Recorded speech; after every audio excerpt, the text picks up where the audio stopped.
ఓం మహాగణాధిపతయే నమః. ఓం గురుభ్యో నమః. ఓం శ్రీమాత్రే నమః. పరమేశ్వర స్వరూపమైనటువంటి జ్యోతిష, వాస్తు మరియు ఇతర అనేకమైనటువంటి శాస్త్రములను మనకు అందించినటువంటి మహర్షులకి నమస్కారం. హయగ్రీవ హయగ్రీవ హయగ్రీవేతియో వదేత్తస్య నిస్సరతేవాణి జహ్నుకన్యా ప్రవాహవత్ అరుణాం కరుణాతరంగితాక్షీం ధృతపాశాంకుశపుష్పబాణచాపాం అనిమాదిభిరావృతాం మయూకైః అహమిత్యేవ విభావయే భవానీం. శ్రీమాత్రే నమః. ప్రేక్షకులకి ఆ లలితాంబిక అమ్మవారి యొక్క అనుగ్రహం పరిపూర్ణంగా కలగాలన్న స్ఫూర్తి కోరుకుంటూ, ఈ యొక్క జూన్ మాసంలో ద్వాదశ లగ్నాల వారికి, లగ్నం తెలియని వారి రాసుల వారికి ఏ విధంగా ఉండబోతుంది, ఏ విషయాల్లో చాలా అద్భుతంగా ఉండబోతుంది, ఏ విషయాల పట్ల జాగ్రత్తగా ఉండాలి, మరియు మీరు చేసుకోవాల్సినటువంటి దేవతా ఆరాధన ఏమిటి, దీనికంటే ముందుగా మనం అసలు గ్రహస్థితి ఏ విధంగా ఉంది. మీనంలో రాహువు కుజుడు ఉన్నారు కాబట్టి ఆ కుజుడు మేషంలోకి 2వ తేదీ నుంచి మారిపోతున్నాడు. చంద్రుడు మీనం నుంచి మొదలుపెట్టుకొని మళ్ళా కుంభం వరకు ఈ 4 రోజులు తిరుగుతాడు. అదేవిధంగా వృషభ రాశిలో రవి, బుధ, శుక్ర, గురు 4 గ్రహాలు కలిసి ఉన్నాయి. ఈ 4 గ్రహాలు కలిసి ఉండి 15వ తేదీకి రవి, బుధులు మిథునంలోకి మారిపోతున్నారు. 13వ తేదీకి శుక్రుడు మారుతున్నాడు. ఇక కన్యారాశిలో కేతువు, కుంభరాశిలో శని యొక్క సంచారం జరుగుతుంది. ఈ యొక్క గ్రహస్థితిని అనుసరించి ద్వాదశ లగ్నము మరియు రాశి వారికి ఏ విధంగా ఉందనేటువంటిది చూద్దాం. వృశ్చిక రాశి వారికి కనుక చూసుకున్నట్లయితే మీకు పంచమ స్థానంలో ఉన్నటువంటి కుజరాహువుల యొక్క స్థితి ఈ నెల నుంచి మార్పు వస్తుంది.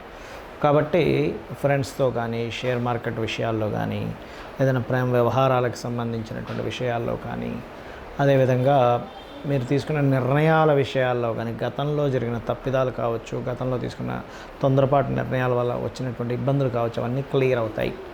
కాకపోతే ఇక్కడ లగ్నాధిపతి ఎప్పుడైతే మీకు 6లో ఉంటాడో, ఇది కొంతవరకు కాంపిటేటివ్ రిలేటెడ్, శత్రువుపై జయానికి, వీటన్నిటికీ చాలా బాగుంటుంది, మరి ఎటువంటి సందేహం లేదు. అయితే ఇక్కడ కొద్దిగా ఈ ఫైనాన్స్ రిలేటెడ్ సంబంధించిన విషయాల్లో దూర ప్రాంతాలకు వెళ్ళడం ద్వారా, ఆన్లైన్ ద్వారా, లేనట్లయితే విదేశీ సంబంధించిన వాటి మూలంగా, లేనట్లయితే కన్స్ట్రక్షన్ రిలేటెడ్, క్రియేటివ్ రిలేటెడ్ ఇట్లాంటి వాటి మూలంగా ధనయోగం చూపిస్తుంది. కాకపోతే మీకు మరింత ధనం బాగా గ్రోత్ రావాలి అంటే సూర్య నమస్కారాలు ఎక్కువగా చేస్తూ ఉండండి. ప్రదేశం మారడం ద్వారా, ముఖ్యంగా 15వ తేదీ లోపల మీకు ప్రదేశం మార్పులు ఇట్లాంటివి చూపిస్తున్నాయి పర్టికులర్గా. అదేవిధంగా ఇక్కడ గమనించుకున్నట్లయితే మీ యొక్క తోబుట్టువుల్ని విదేశాలకు పంపించాలని, లేకపోతే మీరు విదేశాల్లో ఉంటూ తోబుట్టువుని విదేశాలకి తీసుకురావాలనేటువంటి ప్రయత్నం కూడా ఖచ్చితంగా ఫలిస్తుంది, అందులో ఎటువంటి సందేహం లేదు. కాకపోతే కొద్దిగా ఈ 6లో ఎప్పుడైతే కుజుడున్నాడో, 6th హౌస్ అది ఓన్ హౌస్ అయినప్పటికీ అగ్రెసివ్ స్థానంలో, అంటే గొడవలకి స్థానము, కాంపిటీషన్ స్థానంలో ఉన్నాడు. కాబట్టి పాజిటివ్ ఫలితం ఏమిటి అంటే, ఇక్కడ మీరు ఏదైతే కాంపిటేటివ్గా వెళ్తారో ఆ యొక్క విషయంలో ఖచ్చితంగా గెలుపు ఉంటుంది. కాకపోతే ఆ అగ్రెసివ్నెస్లో కొన్ని మిస్కమ్యూనికేషన్స్ అవ్వడము, కొంతమందితో ఘర్షణ పడడం, ఇటువంటివన్నీ కూడా జరుగుతూ ఉంటాయి. ఇక ఉద్యోగ సంబంధించిన విషయంలో ఖచ్చితంగా 15వ తేదీ లోపల, అంటే మీకు వృషభ రాశి నుంచి సప్తమం నుంచి ఈ యొక్క రవి అష్టమంలోకి వెళ్ళే లోపల ఉద్యోగ అవకాశాలు వస్తాయి. అష్టమంలోకి వెళ్ళినప్పుడు మాత్రం కొంచెం అధికారులతో, మీ పై అధికారులతో కొంతవరకు ఘర్షణ వాతావరణం చూపిస్తుంది.